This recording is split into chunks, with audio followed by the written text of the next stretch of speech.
राज्यात अनेक जिल्ह्यांमध्ये अतिवृष्टीमुळे पिकाचं मोठं नुकसान झालं आहे. सरकारने नुकसानग्रस्त शेतकऱ्यांना मदत देण्याचा निर्णय घेतला आहे. पात्र शेतकऱ्यांना प्रति हेक्टर आर्थिक मदत दिली जाणार आहे. लवकरच सर्वेक्षण पूर्ण करून रक्कम खात्यामध्ये जमा होणार आहे. हवामान अंदाज. हवामान खात्याने पुढील काही दिवसांमध्ये पावसाचा अंदाज वर्तवला आहे. काही भागात जोरदार पाऊस तर काही ठिकाणी हलका ते मध्यम स्वरूपाचा पाऊस येणार आहे. शेतकऱ्यांनी पिकाची काळजी घ्यावी आणि आवश्यक ती उपाययोजना सुद्धा करावी. पीक विमा अपडेट. पीक विमा योजनेअंतर्गत अनेक शेतकऱ्यांना नुकसान भरपाई मिळणार आहे. विमा कंपन्यांकडून लवकरच पैसे खात्यामध्ये जमा होणार आहे. ज्यांनी अर्ज केला आहे त्यांनी स्टेटस चेक करा. बँक खाते आणि आधार लिंक करणे आवश्यक आहे. कर्जमाफी अपडेट. राज्य सरकारकडून कर्जमाफीबाबत मोठा निर्णय होण्याची शक्यता आहे.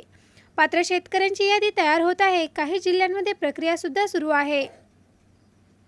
नमो शेतकरी योजना. नमो शेतकरी योजनेचा पुढील हप्ता लवकरच शेतकऱ्यांच्या खात्यामध्ये जमा होणार आहे. प्रतिवर्ष ठराविक रक्कम थेट बँक खात्यात डीबीटीद्वारे जमा केली जाते.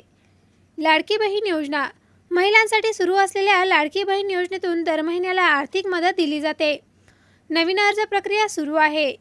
बाजारभाव अपडेट. आजचे बाजारभाव पाहूया.